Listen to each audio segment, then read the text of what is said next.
Welcome to the deep dive.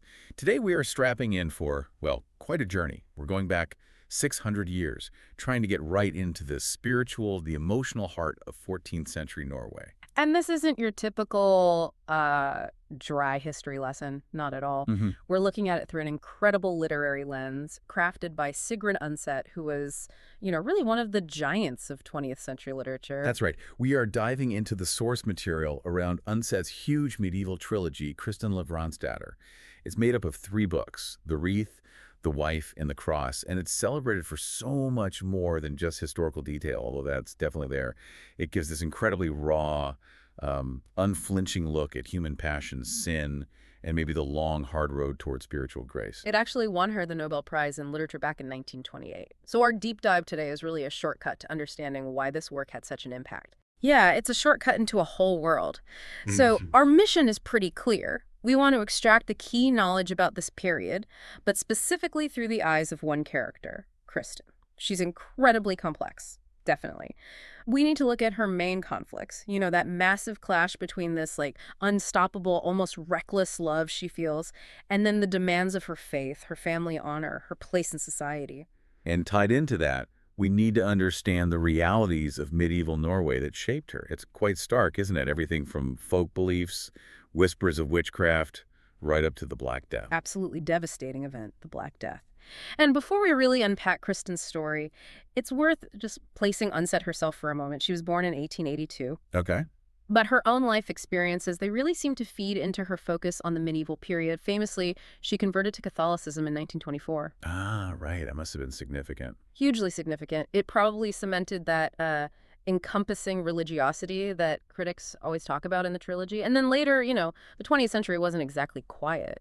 She ended up having to flee Norway during the Nazi occupation, lived as a refugee in New York for a while before she could finally return home in 1945, just a few years before she died. So that personal history, deep conviction, exile, faith tested by global conflict, it really adds another layer, doesn't it? It gives weight to the struggles she writes about from centuries before. It makes it feel authentic, earned, maybe, not just an intellectual exercise. Okay, so let's get into this epic. Let's start with Kristin herself, her character. What kind of impact did she have on readers right away? Well, critics immediately saw something fierce in her. Headstrong, definitely. Often kind of self-destructive, actually. There's this powerful energy there. So they compared her to other famous literary heroines. Instantly. You see these comparisons pop up. Some saw her as having a bit of Becky Sharp from Vanity Fair in her, maybe that defiance of social norms. Okay, interesting. Others maybe thought of Scarlett O'Hara from Gone with the Wind, that headstrong will, though Kristin's motivations are maybe less cynical than Becky's, more impulsive desire than Scarlett's calculation. And the romance at the heart of it all, that must have drawn comparisons too. Oh, absolutely. The love affair is totally central. Her relationship with Erlend Nikulaussøn, it's described as this ill-starred but unstoppable love affair. Sounds intense. It is. Critics right away saw the echoes of Heathcliff and Cathy from Wuthering Heights, that passionate, almost tragic fire. It's a love that basically ruins her conventional life but completely defines her soul, But here's where Undset really diverges from those purely romantic or social novels, isn't it? The passion's there, but there's something else overarching. Exactly. That's the key difference the source material points out. Kristin Lavransdatter has this encompassing religiosity. It doesn't shy away from physical desire, not at all. It's very frank about it and its consequences. But the story itself has a direction. Yeah, the whole narrative structure, it registers this gradual but maybe inevitable repudiation of the flesh. The young woman who throws everything away, her honor, her family's plans for this fleeting passion, she has to find her way back. Through suffering, it sounds like. Through immense suffering, yes. She undertakes this massive spiritual recovery. So it's a journey from that secular passion that consumes her towards a kind of sacred duty that ultimately saves her. Moving, like the critics said, from the decaying kingdom of the flesh to the indestructible domain of the spirit. That's the arc. It's huge. And it makes her so much more complex than just, a tragic romantic figure. Definitely. Okay, so to understand the woman who makes these huge choices, we need to look at where she came from. Her upbringing, her father, Lavransdatter, he seems critical. He absolutely is. He's the foundation. He represents the standard of honor, of integrity that Kristin constantly measures herself against, or rather falls short of, especially in her youth. He sounds almost too good for the messy world Kristin gets tangled up in. Described as having immense integrity, deep, protective love. He really is the moral center, particularly in that first volume, the Wreath. Even his physical description speaks volumes. Riding his horse, Gouldsben, sitting as straight as a king's courtier. It shows that nobility isn't just about your title, it's about how you carry yourself, your inner conduct. And his protective side comes out really clearly in that story about Priest Eirik. The piglet incident. Yes, that's such a telling little anecdote. It grounds you straight away in the, well, sometimes volatile relationship between ordinary people and the local clergy. What happened exactly? Well, Kristin and some other kids were playing church, which sounds like it was common enough, even if a bit cheeky. They were doing a mock baptism on a piglet. Okay. And they were specifically making fun of this priest Eirik, apparently for his excessive greed. Just as they're doing this, Eirik himself rides past. Oh, dear. Yeah, he completely loses it. He actually physically punishes the children, kicks young Kristin so hard her hip apparently hurt for days afterward. Wow. And Lavrans, what was his take on this kind of institutional violence? He was furious, deeply protective. He felt Eirik was far too harsh. But his reaction is more complex than just simple anger. It reflects his whole worldview, deeply Christian, yes, but also quite humanist. He had this interesting perspective on, poverty and why people do bad things. Exactly. There's that quote where he thinks about a poor man stealing a cow. He sees it less as pure evil, more like the man might be no better than a wolf or a bear who just hasn't been taught laws or Christianity. So he extends a kind of pity and understanding. Yeah, a gentle pity for human failure. He gets that people are driven by need, by lack of education, not just pure malice. And this perspective, his fairness, his deep kindness, that's the standard Kristin feels she betrays later on. That leads us perfectly into the broader spiritual landscape, because you see this real split within the clergy itself, don't you? Absolutely. A striking duality. On one hand, you have figures like Priest Eirik, strict, maybe flawed, sometimes greedy. Representing the formal church? Pretty much. The sources say he was educated, had even been a soldier, killed a man, which forced him into the priesthood. So he knew the world, but he was definitely quite avaricious. He's the institutional church, sometimes transactional. But then you have Brother Edvin, a completely different figure. Edvin is the perfect foil to Eirik. He's all about humility. He connects with the ordinary folk, the children, the farmers. He's an artist too, decorates churches. But not exactly conventional. Far from it. Despite being pious and talented, he was known for, well, roaming around different dioceses asking for alms. And the church establishment, they didn't fully trust him. Because he was forbidden from doing something pretty fundamental for a priest, right? That's the crucial detail. He'd been strictly forbidden to listen to confessions. Why? Because he kept doing it for outlaws, for excommunicated people, basically, the ones the official church had rejected. So he represents a different kind of mercy, bypassing the rules. Exactly. He's a channel for spiritual comfort that operates outside the strict institutional judgment. And that makes him the only person Kristin feels she can turn to later when she's truly desperate. Okay, so moving outside even the unconventional side of the church, we hit the power of folk beliefs. This comes through strongly with Fru Ashild, the wise woman. Fru Ashild is fascinating. She embodies this mix of high social status, deep traditional knowledge, and the suspicion that always surrounded such figures. She's called in when Kristin's sister, Ulfhild, gets badly injured. And she was highborn. Very. Described as being like a sister to Queen Ingeborg, but that noble status didn't protect her from some pretty terrifying accusations. What were they accusing her of? Witchcraft. Yes, exactly that. Poisoning her first husband. Using witchcraft to ensnare her current husband, Bjorn Gunnarsson, she apparently came very close to being executed, maybe even burned at the stake. It shows the danger for women with knowledge back then. Absolutely. A real tightrope walk. But ironically, the local priest, the strict Eirik, he actually defended her in a way. Really? The same guy who kicked Kristin? The very same. He found Ashild no harm. He basically thought people were too quick to shout witchcraft just because a woman was smarter than the local councilman. He and Ashild even became friends, apparently. That's quite a complex picture. The church needing the folk healer. It highlights that cultural reality. Even the formal church had to kind of accommodate necessary folk knowledge. Ashild uses herbs like an evening potion and Virgin Mary grass to help Ulfhild. Traditional healing was essential, often tolerated, even with the theological risks involved. And we see Kristin's father, Lavrans, dealing with his tension between past and present, right in his own home. He's actively managing the shift from pagan ways to Christian ones. Yeah, it's a very conscious, visible process. He finds these old carvings in his house, hideous old men's heads, probably pagan gods or ancestors sitting above the crossbeams. And he gets rid of them. He does. Chops them up, burns them, replaces them with new carved posts showing St. Olaf's men with crosses on their helmets, clearly signaling his Christian devotion. But he doesn't put up images of St. Olaf himself. No. And that's down to his humility, his deep piety. He felt it was improper for a sinful man like him to have actual images of the saint in his own home. It shows he wasn't about outward display. But he still made one concession to the old ways. He did. The Stone of Gironde. This was a big stone on the estate, linked to the original owner, Gironde, who was obviously heathen. Lavrans allowed his servants to keep leaving food offerings at the stone. Why? His reasoning was simple. It wasn't Gironde's fault that he was a heathen before Christianity came along. So you see this practical faith combined with a respect for ancestors. He honors the new god, rejects the idols, but still respects the past occupants of the land. It's this structured, honorable, carefully balanced world that Kristin is about to basically blow up with her choices. Which brings us to the first book, The Wreath. Her path towards self-destruction seems to start with a loss, the death of Erlend Nikulaussøn. Yes, Arn was her childhood companion, her first sort of love, though it was very pure initially. She loved him as if he were her own brother. But their last meeting, just before he was killed, there was this unspoken, youthful desire hanging in the air. And Arn gets killed. He's killed by a man named Benteen Prestison, who, interestingly, later becomes a scribe for a priest.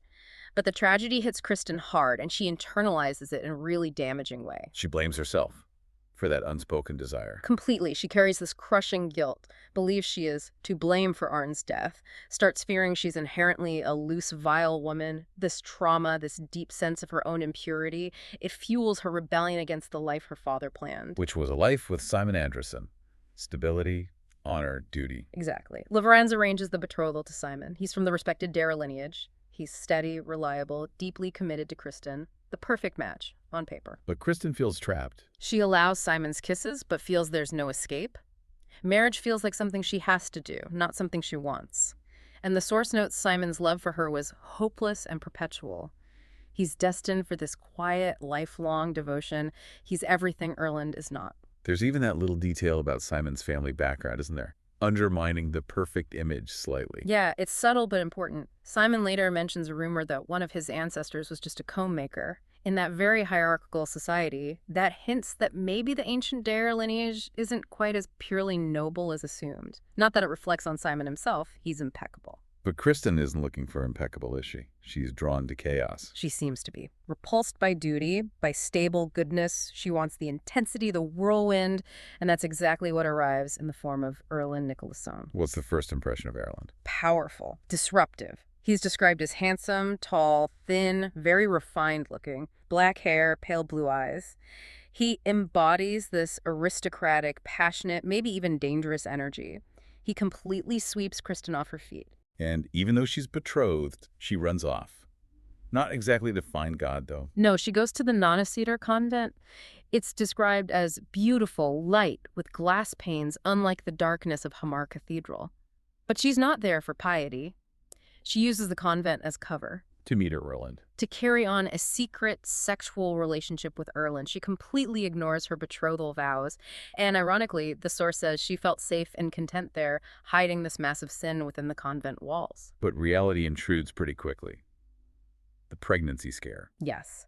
That's when the spiritual terror really hits her. She realizes she might be pregnant, and it becomes chillingly clear the child feels inevitable. And her fear isn't about social shame. No, it's much deeper. It's rooted in a medieval belief that God punishes the parents' sins through their children. She's terrified the baby will be born lame, with hardened sinews, or hideously deformed, her sin made manifest. The emotional twist when she finds out she isn't pregnant is so telling. It really is. You'd expect relief, right? But no, the source says she felt freezing and empty. She now felt more unhappy than ever. Why? It seems the reckless passion gave her life intensity, and the fear of the baby, that gave her a kind of terrible focus, a penance she thought she had to pay. When that physical consequence disappeared, she was left with just emptiness. The realization that her actions were maybe meaningless, not just sinful. a spiritual void. And it's at this lowest point that she seeks out Brother Edvin, the unconventional monk. The only one she feels she can approach. She goes for confession, but Edvin, remembering he's forbidden, refuses formal absolution. But he offers something else, something much more personal, more profound. He tells her about a vision he had, seeing her, tiny, pitiful, inside the huge stone church, but held safely in the hand of God. Wow. And he says he thought it was reasonable that God should love someone like you, precisely because she was so small and flawed. It's this radical, personalized grace. What advice does he give her? Not to try and escape her sins, but to bear them. Bear them with patience and dignity. He promises to pray for her. This counsel, coming from outside the official channels, gives her something solid to hold on to. And it changes her perspective. Massively. She leaves him with a strange feeling of clarity and serene peace. It's her first real moment of accepting her situation, maybe. Edvin doesn't wipe the slate clean, but he validates her, tells her she's not damned, just burdened. And accepting that burden gives her the strength for what comes next. Which is public humiliation. Yeah. Delivered by the man she wronged, Simon Dare. Yes. The confrontation at the inn in Oslo. Simon hears the rumors, tracks them down, finds Kristin and Erlend together. He pounds on the door, furious. How does Kristin react? The source emphasizes her pain, but it's the pain of seeing Erlend, the man she chose, being humiliated. That's what hurts her most. Her loyalty, however destructive, is fixed on him. She stands calmly, tells Erlend he has to open the door. She's ready to face the consequences she created. And Simon's reaction kind of seals his fate, doesn't it? It does. He's heartbroken, disgusted. He refuses to marry her now, obviously.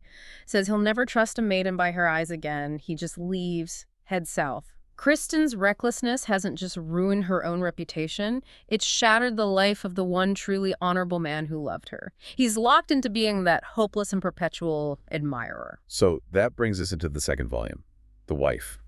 The consequences start piling up. The forced marriage, the shadow of the past. Right. Lavrans, despite his deep disappointment and opposition, eventually allows the marriage. Erlend, characteristically, wants to do it with full honor, imagining Kristin wearing the golden crown of a virgin bride. But Kristin knows better. She's resigned. She tells him she'll be content to be wearing the wimple of a married woman. The shame is unavoidable, and it becomes physically apparent on the wedding day itself. Because she's already pregnant. Exactly. She has to wear a long woven belt pulled tightly around her stomach and waist, hidden under her fancy scarlet silk gown, just to conceal her shape. The joy is completely overshadowed by this indignation and sadness that she's already given away what the ceremony is supposed to sanctify. And the wedding feast itself sounds pretty grim. Lavrans doesn't handle it well. No, he gets violently drunk. He's just lamenting making such a big public show of giving Erlend what he had already taken himself. The humiliation is profound for him. And this triggers a confession from Kristin's mother, Ragfrid. Yes, in that moment of shared pain and vulnerability, Ragfrid reveals her own youthful disappointment. She confesses she felt deceived and betrayed in her own arranged marriage, having only seen Lavrans 3 times beforehand and thinking he was just a boy so pink and white. So Kristin realizes even her parents' seemingly perfect marriage had its own hidden shames, a generational pattern. It complicates the picture, definitely. And before Kristin and Erlend can even find their footing as a married couple, Erlend's past comes knocking, literally, in the form of Elin Ormsdatter. Yeah, his former mistress. Yes, mother of his illegitimate son, Orm. She shows up and confronts them at Haugen, the farm Erlend had been given, and Erlend's history with Elin is messy. There was more to it than just an affair. Much more. Remember, Erlend had been banished from the church years ago for killing a man. Later, he had a scare, thought he had leprosy, and it was Elin who took him in then. She even lied about the paternity of her child, who wasn't Erlend's, to protect him socially. So she had a kind of hold over him, based on... Yeah, psychological hold, definitely. Yeah. She told him that if he ever abandoned her, he deserved to be struck by leprosy himself. It was like a curse hanging over him. So the confrontation at Haugen is bound to be explosive. And Erlend's reaction is typically Erlend. Impulsive, violent even. He swears he hasn't touched Elin since meeting Kristin, shouts about needing God's mercy. But when Elin insults Kristin, Erlend physically grabs her and forces her to drink wine, accusing her of lying back then. Even when he's trying to defend Kristin's honor, he defaults to force, showing his lack of control. Meanwhile, Kristin is going through her own private torment, worrying about the baby. Agonizing worry. That physical symptom, the terrible burning in her breast, it's linked to her spiritual anxiety. She's still convinced the child will bear the physical marks of their sin, born deformed or disabled. It really shows the weight of that belief system. So the birth of their first son, Nakve, must have felt like a miracle. Immense relief. A sign, maybe, that God's wrath wasn't absolute. Nakve is born healthy, pure, lovely. Erlend often greets him using his name first. He's the physical proof that redemption might be possible for Kristin. But Erlend's reaction to the baby, it's a bit off, isn't it? It reveals a lot about him. He actually tells the newborn Nakve, I don't think I'm going to be properly fond of you until I forget what terrible suffering you caused your mother. Which sounds protective of Kristin, maybe? On the surface, perhaps, but it really shows how wrapped up Erlend is in his own experience of Kristin's suffering. It kind of misses the mark on understanding the profound physical and spiritual burden she carried alone during that pregnancy. It's still about him, in a way. And the shame keeps spreading. Lavrans visits, and Kristin finally tells him the whole truth. That Erlend wasn't just her husband, he was her first lover. Lavrans is devastated, heartbroken. But at the same time, he has to recognize the incredible strength his daughter showed in bearing that secret and its consequences, all by herself. But this period also marks a downturn for Erlend, doesn't it? Publicly and privately. Yes. He starts chasing status more aggressively, becomes a sheriff, tries to gain influence, lives more ostentatiously. And then comes the ultimate betrayal. He starts an affair with a married woman, Fru Sunniva Olofsdatter. After everything Kristin sacrificed for him, that must have been the breaking point. It seems to be the point where Kristin shifts. From the girl chasing passion to the mature woman who wields her dignity, her motherhood like a shield. There's this chilling scene where Erlend tries to touch her after the affair starts. And her response is just ice cold. Calculated, devastating. She whispers to him, I cannot start a quarrel with you since our children are sleeping all around. Using the children against him. And since I have 7 sons by you, I would rather our servants didn't see that I know I'm a woman who has been betrayed. It's brutal, she's saying. My public role as mother of your 7 sons is now my identity, and your private shame cannot touch that public dignity. She uses the children's presence to build a wall, cutting him off emotionally while keeping up appearances. That really marks a spiritual separation. It sets the stage for the final volume, The Cross. Erlend's recklessness finally catches up with him politically. Big time. He gets involved in a serious plot against the young King Magnus, siding with some powerful figures like Lady Ingebjorg and Cernit Pors. But the sources describe him as impetuous, lacking cunning. He's the worst possible person for high treason. What was his role in the plot? What went wrong? He was given the crucial, incredibly dangerous task of carrying a letter with 9 seals, implying lots of high-level conspirators to Prince Haakon over in Denmark, basically warning him about what the Norwegian nobles were up to. And he got caught. He got caught before he could even deliver it. The king didn't trust Norwegians to interrogate him, sent foreigners instead, and they tortured him on the rack. The stakes suddenly become life and death, not just for him, but potentially for his whole family. But even under torture, he doesn't break. He protects the others. Amazingly, yes. He endures the torture, refuses to name his co-conspirators. It's this flash of real personal fortitude, political loyalty that stands in stark contrast to his failures in marriage. But there's an irony about that letter, isn't there? A huge irony. The letter they were torturing him over, it never actually left Norway. His own son intervened. Yes. Gut later confesses to Kristin that he secretly took the letter and burned it, trying to protect his father. So Gut's action saved Erlend from being convicted of full treason based on the letter, but it didn't save him from the torture or the political ruin. It's another example of the next generation trying to clean up the mess. And then, the ultimate twist. Simon Dare returns. The man Erlend betrayed so badly it comes back to help. It's incredible, really. Simon travels south to advocate for Erlend and Kristin. He's horrified when he finds Erlend has been tortured. But then he discovers something worse. What's that? Erlend, in his bitterness and shame, has spread a lie. He told people that Simon was the one who betrayed the plot to King Magnus. No. After everything Simon did. It's the final straw for Simon's lifelong devotion. He confronts Erlend furiously. There's the scene where he knocks a goblet out of Erlend's hand and just says, "Now you do," as in, "Now you betray me." That physical act signifies the breaking of that bond. But Simon still does one last honorable thing. Even in his anger, yes. He comes back later to speak to Kristin's sons, to set the record straight about their father's downfall. He reveals that the seal Gott saw on the burned letter belonged to Simon's own brother, Gerd.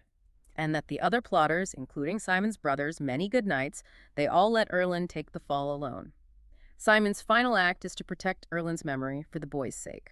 Kristin must have watched all this political maneuvering with, well, cynical eyes by now. She seems to have developed a very mature, almost world-weary perspective. She defends Erlend politically, even though she knows he was rash.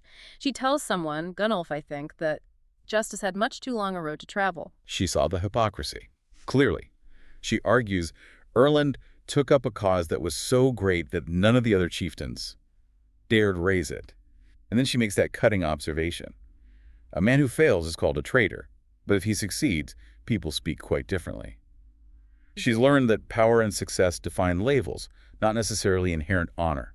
The end of the trilogy seems dominated by loss. Lavrans dies, then Rangfred. Simon ends up managing Kristin's estate, and Kristin herself seems worn down. Completely worn down. Motherhood, constant worry, grief.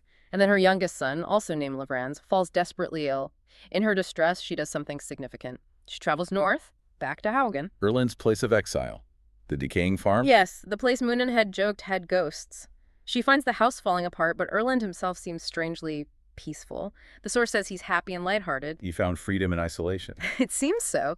He refuses her plea to come back home to help with the sons. He tells her he's happier there, a free man, no one glares at my footprints. He prefers the quiet judgment of nature to the judgmental eyes of the community he failed. But he still claims to love her. Passionately. He swears he loves her just as much as he did on the night he first seduced her, back when she was an untouched flower. Which is kind of heartbreaking, isn't it? Does it mean he never really loved the woman she became? The one marked by suffering, by motherhood, by his own actions? That's the devastating implication, perhaps, that Erlend was always fixated on that idealized image, the pristine girl he possessed, rather than truly seeing or honoring the complex, living, breathing, suffering woman who was his wife and the mother of his children. And yet his final act is one of reckless defense of her, the living Kristin. It is. News comes their son Lavrans brings it about a local feud escalating. It involves Kristin's property, her cows, tangled up in a dispute involving a woman named Jartrude and her estranged husband, Ulf Heldorsson. And Erlend just rides straight into it. Instantly, no hesitation. When men try to seize Kristin's cows as part of the feud, Erlend attacks them. And in the fight, he's fatally wounded, speared in the groin by the son of Tor Borgildsson. A very symbolic end for a man driven by passion. But the most stunning part is what happens as he's dying. His final choice about confession. It's extraordinary. The local priest, Sira Solmund, comes to give him the last rites. But this is the same priest who had apparently sided with Jartrude in the feud and spread malicious rumors about Kristin having an affair with Ulf. So Erlend refuses absolution. He refuses it from that priest. He basically whispers to Kristin that he won't live long enough to become so old and so pious that I can bear to sit calmly in the same room with someone who has told lies about you. He risks his eternal soul to defend her reputation one last time. That's how it reads. His passionate pride, his fierce loyalty to the idea of Kristin's untainted honor, overrides his own need for spiritual salvation in his final moments. It's profoundly Erlend. Utterly self-serving, maybe, but incredibly faithful in its own twisted way. It's the perfect summation of his character. Unfaithful in marriage, reckless in politics, but absolutely intensely faithful to his idealized image of Kristin, which he felt bound to protect, even from perceived slander, even at the cost of his soul. Kristin's life after that continues to be marked by loss. Her son Lavrans dies too. But her own final chapter leads towards that redemption we talked about earlier. Yes, eventually she enters a nunnery. But it's not presented as an escape. It's a turn towards active service. She dedicates herself to caring for others, showing extraordinary courage and selflessness, especially during the horrors of the Black Death. Which was devastating in Norway. Apocalyptic. Some historians estimate it wiped out at least half the country's population. And it's through this selfless service, this facing of ultimate suffering and mortality, that Kristin finds her peace.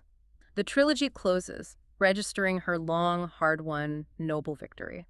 She finally renounces that decaying kingdom of the flesh for the indestructible domain of the spirit. It's an incredible arc we've traced. From that headstrong girl defying her father, through sin, shame, motherhood, immense suffering, to find this final dignified peace and faith in action. It really is the quintessential medieval spiritual journey, perhaps. And you see the stark contrast embodied in the two central men in her life. Lavrans, quiet, constant, selfless honor. Erlend. passionate, reckless, capable of honor only through grand, dramatic, often self-destructive gestures. And that final paradox of Erlend really sticks with you. Unfaithful husband, failed politician, yet he dies defending her property, her honor, refusing the church's rights from someone he saw as her slanderer. His fidelity was undeniable, but so specific, so selective, which brings us to that final provocative thought for you, the listener, to maybe mull over. Okay, let's hear it. When Erlend tells Kristin, dying, that he loves her just as much as when he first seduced her, the pure and fresh and young and untouched flower was that final act, refusing the last rites. Was it truly a moment of noble redemption, a final sacrifice for her honor? Or was it simply the ultimate expression of his lifelong, passionate, self-serving pride? Forever bound not to the real woman, but to the idealized, youthful image of the Kristin he felt he possessed, and whose purity he had to defend even against God. Sacrifice or supreme self-regard, that's certainly something to think about. Erlend definitely made sure his end was as intense as his life, all centered on Kristin. This deep dive into Kristin Lavransdatter really does give us a powerful map to explore love, honor, sin, and faith in that complex medieval world. It absolutely does. There's so much more there if you choose to explore Undset's world further.